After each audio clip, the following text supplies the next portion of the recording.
Setidaknya hampir seluas 10 hektar lahan tanaman padi yang berada di Desa Air Satan, Kecamatan Muara Beliti, Kabupaten Musirawas, roboh dan rusak akibat diterjang angin kencang yang disertai hujan deras sejak 2 hari terakhir.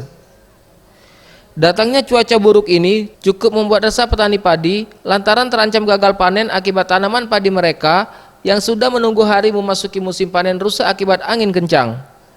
Petani setempat pun mengaku pasrah dan berharap agar kondisi cuaca buruk cepat berlalu. Sebagai upaya meminimalisir kerugian yang lebih besar, petani pun terpaksa harus memanen lebih awal tanaman padi mereka. Hal ini dikarenakan jika dibiarkan terlalu lama, maka buah padi akan menjadi rusak dan bisa mengalami gagal panen. Angin kencang coknya Om.